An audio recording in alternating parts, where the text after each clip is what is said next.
Long ago, in a quiet village surrounded by tall palm trees and wide farmlands, there lived a young man named Thomas. He was well known for his hard work, his gentle smile, and his kindness towards others.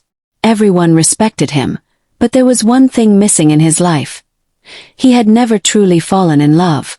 Though many young women admired him, his heart remained untouched. One bright morning, Thomas carried his clay pot and went to the village stream to fetch water. The stream was always lively with the laughter of young women washing clothes and children splashing in the shallow part. But that day was different. His eyes caught sight of someone new, a young woman he had never seen before. Her name was Mary. Mary stood by the water with a calabash in her hands. Her skin glowed under the morning sun, and her long hair fell neatly over her shoulders. Thomas stopped in his tracks, staring as though time itself had paused. His heart raced, and for the first time in his life, he felt something powerful. It was love at first sight, though he had no words to describe it. Mary, noticing his gaze, raised her eyes shyly and smiled politely before turning back to her task. That single smile struck Thomas deeper than 1,000 arrows. He carried his water home that morning, but his mind stayed at the stream, replaying her smile over and over again. That night Thomas could not sleep.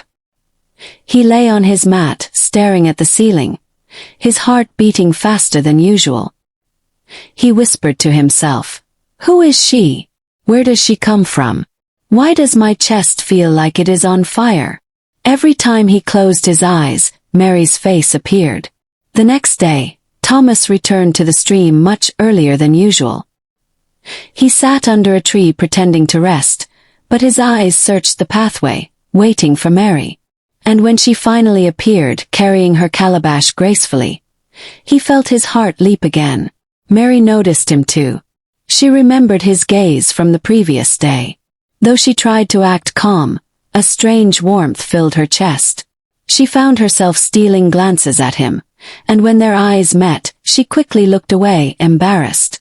From that moment, the stream was no longer just a place for water. It became the place where hearts silently spoke louder than words.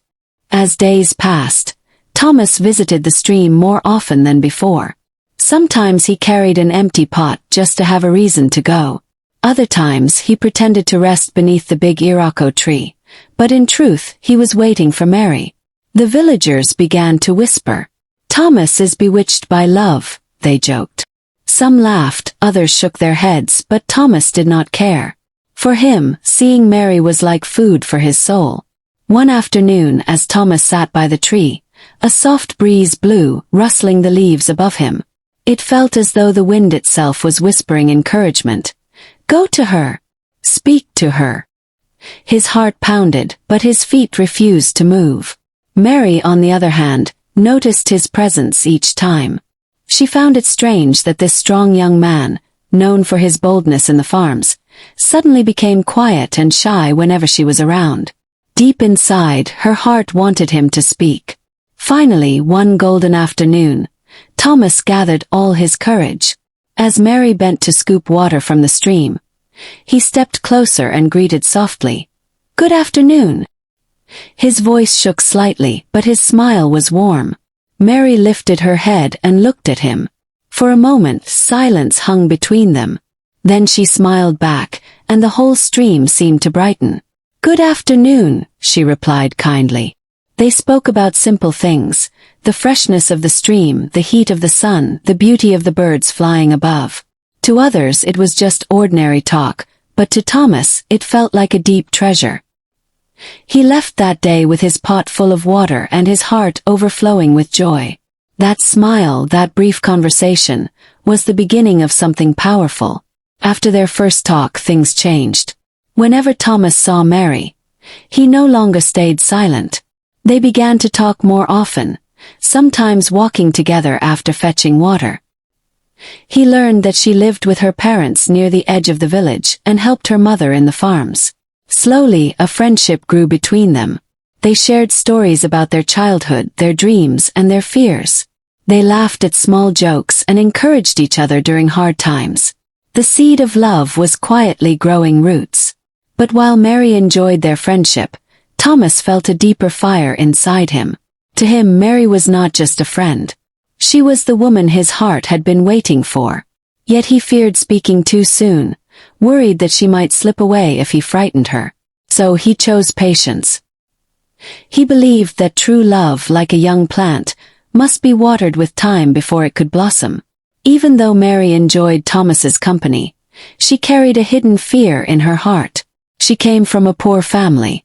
Her father had little land, and her mother struggled to feed them by selling small farm produce.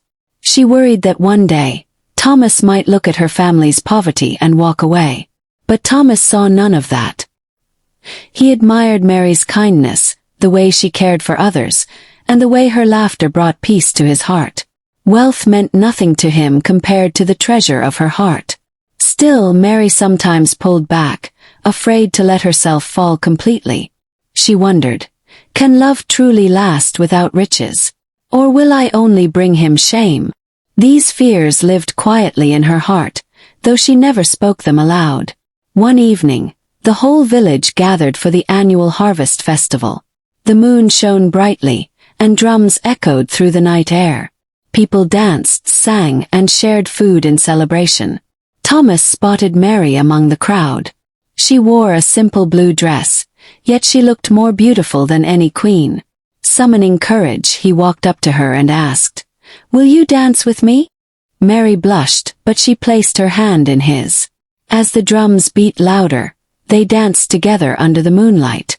Their laughter filled the air, and everyone around could see the joy shining from them. Some villagers smiled knowingly, whispering, "This is true love. It cannot be hidden." That night, both Thomas and Mary realized their hearts were tied by something greater than chance. But as love blossomed, challenges appeared. Another young man named Richard had also set his eyes on Mary. Unlike Thomas, Richard came from a wealthy family. He was proud, boastful, and believed money could buy anything, even love. Richard visited Mary's parents, offering gifts of yams, wine, and cloth. He told them, "I can give your daughter a better life. She deserves comfort, not suffering with a poor farmer like Thomas." Mary's parents were tempted. Poverty had weighed them down for years, and the thought of their daughter marrying into wealth seemed like an escape. They began to see Richard as a better choice.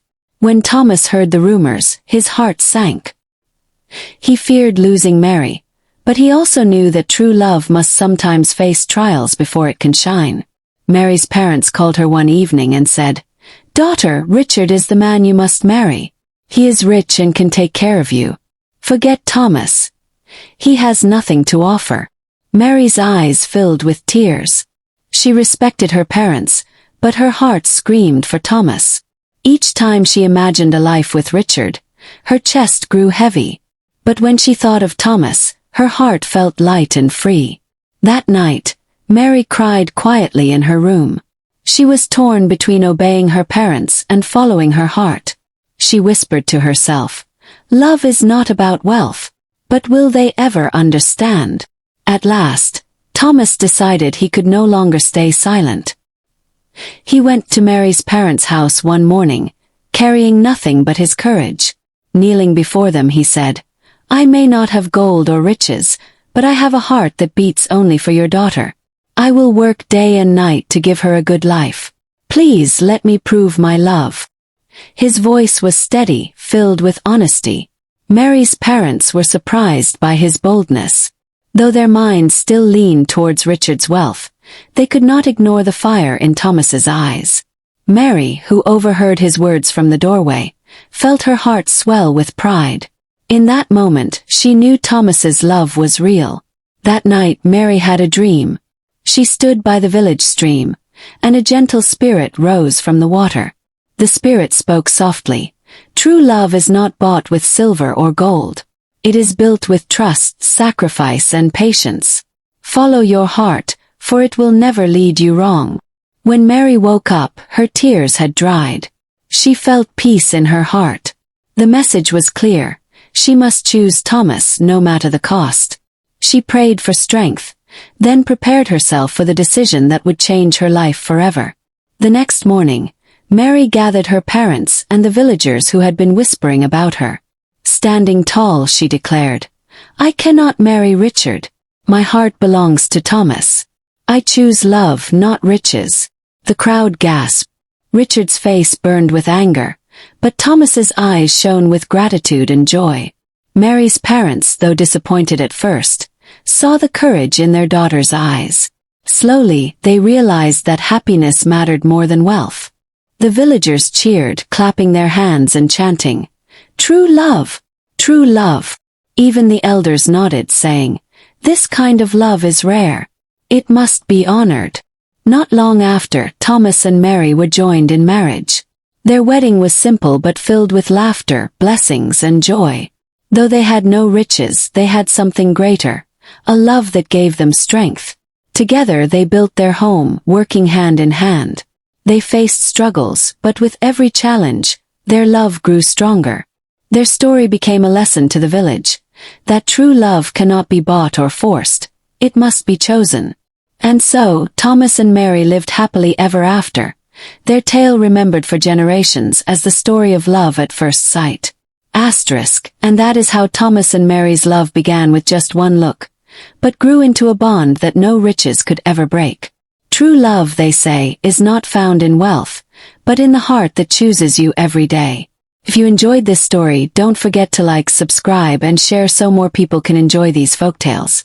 See you in the next story. Sparkles, the end.